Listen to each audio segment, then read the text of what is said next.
Thank you very much for inviting me over here at Bahai Academy. I'm indeed indebted to Honorable Sri Lesanji Azadi for inviting me over here and requesting me to talk something about social reforms, rural development, and personality development. What exactly is the role of higher education institutes to solve the problems of the society? So this problem is really a unique problem. We need to think about how you can solve the problems related to the society. In fact, when you take an admission or when you are at the higher education institute, we are bound and limited by our curriculum, teaching, learning, and evaluation processes. Hardly we have some time to think about or outside the realm of our curriculum and think about the societal problems. And I think this particular topic is very, very important. Every teacher, every students need to understand this particular aspect. Initially, the main mandate of all the higher education institute is to solve the problems of the society. So the higher education institutes may be also called as a problem solver, and therefore we need to tackle this problem in that particular angle. So in order to tackle this problem, in order to tap this problem, in order to develop a rural community or societal issues, what exactly we need to do? That is the main aspect of today's interview. I think the stakeholders of the higher education institute are very important, like students and teachers. They are very important. First of all, we need to ask students to develop their personality. The students should equip themselves with an adequate skills, which not only require to pass the examination, but to think beyond. They should understand the concept of classroom outside the classroom. They should go into the market, into the mall, into the into the farms, or into the society and find out what exactly are the problems there. They can do that only if they can think independently. And therefore, I think today's student should be able to think independently. Today, if we look at the students carefully, then we can describe the student like read. They are in the process of read, remember, reproduce, and then forget. Normally, the students learn for getting the examination passed. It is necessary to relearn. It is necessary for them to learn how to learn. So learning, understanding and application of their knowledge is very, very important. So that is the main aspect of higher education, that in the higher education, along with their own subjects like physics, chemistry, sociology, or political science or economics, they should be sensitive about the community. They should be sensitive about the problems which are there in and around the cities. And therefore, I think the students have to understand these problems, and for that, they should think independently. Not only that, the students need to be curious enough. The curiosity of the students is very, very important. When we see the children are more curious, they keep on asking questions. But when the child grows and go into the higher education side, they stop questioning. I think, in my opinion, if the person has to be curious, he or she should keep on asking the questions.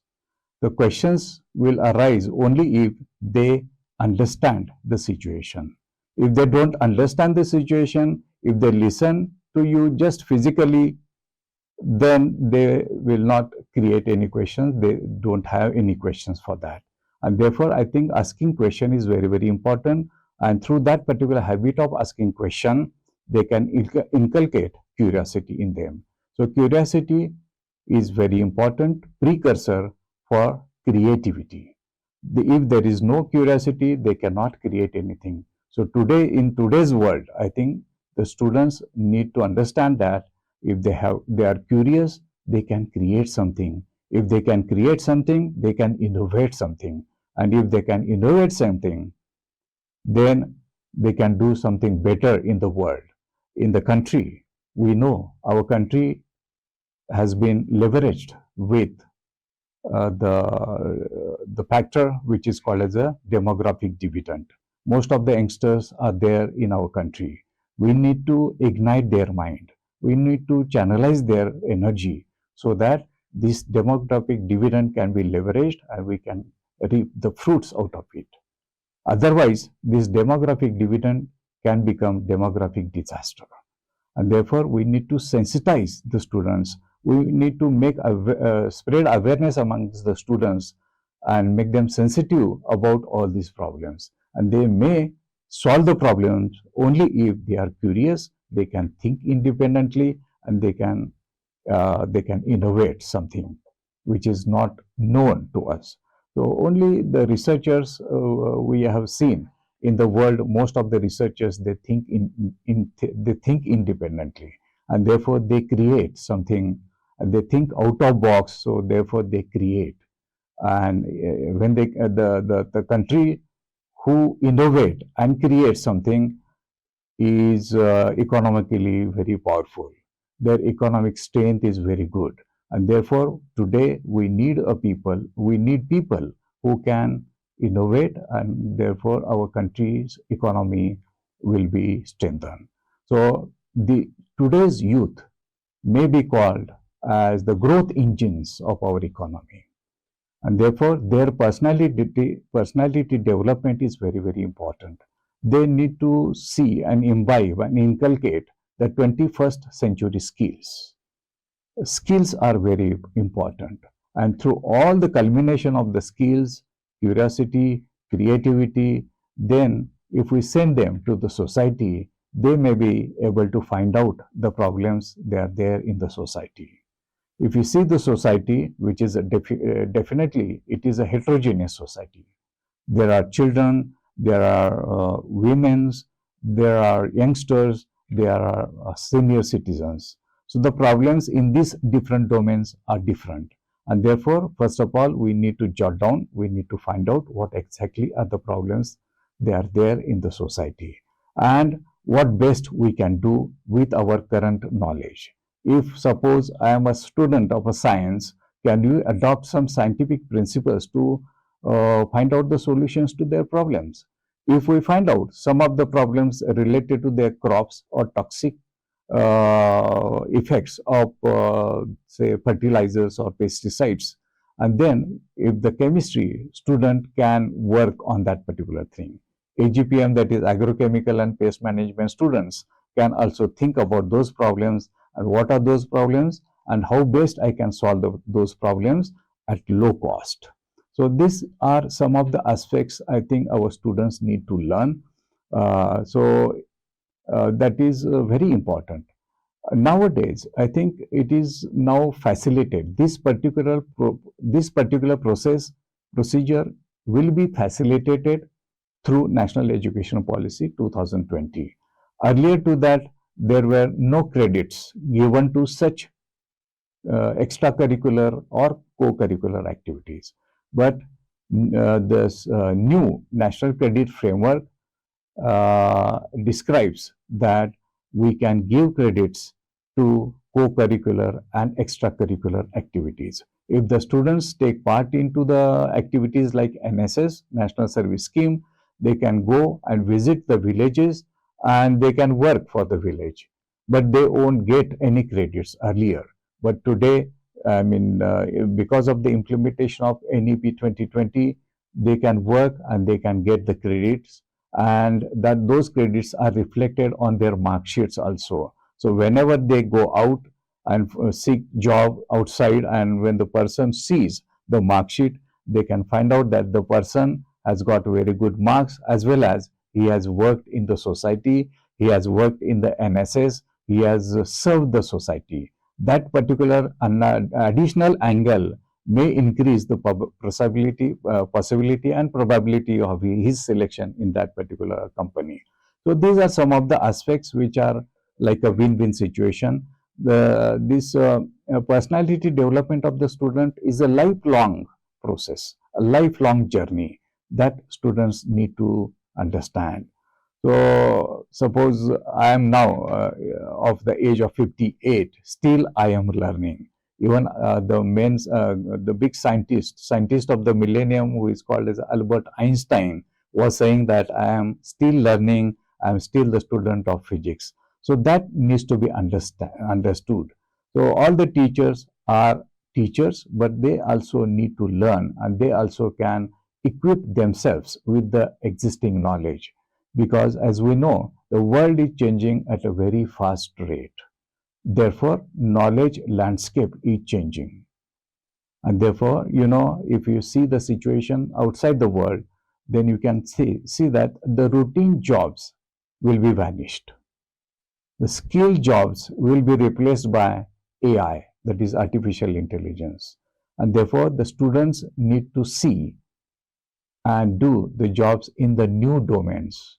And we are not aware of what domains will emerge in future in the world, because the technology is changing at a very fast pace. The people are using AI in agriculture, they are using AI in healthcare, they are using artificial intelligence in each and every walk of our life. They can even predict the future pandemics with the help of artificial intelligence. This is today's world. Today, we have a lot of challenges, and challenges come along with the opportunities. The students can grab those opportunities if the student can equip himself or herself with adequate 21st century skills. And your mindset of doing something should be there. You should look at the problems in a positive manner, not in the negative manner. So if you look at the societal problems, your mindset should be positive. Then only you can solve any other problems.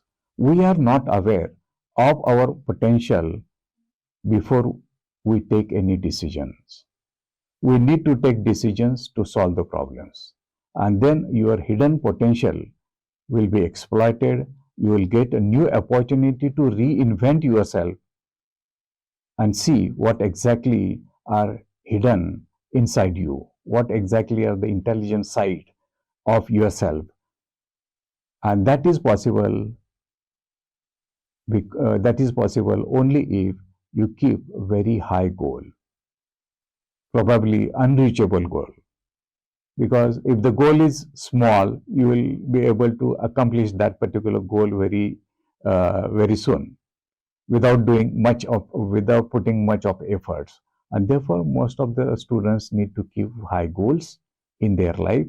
So with the help of reaching to their goals, they can reinvent themselves, and they can equip the adequate skill, and thereby the continuous process of learning goes on, and their personality goes on developing, and there is no end. Because the success is like a limitless ladder. You should keep on climbing the step every year, one after another. There is no limit.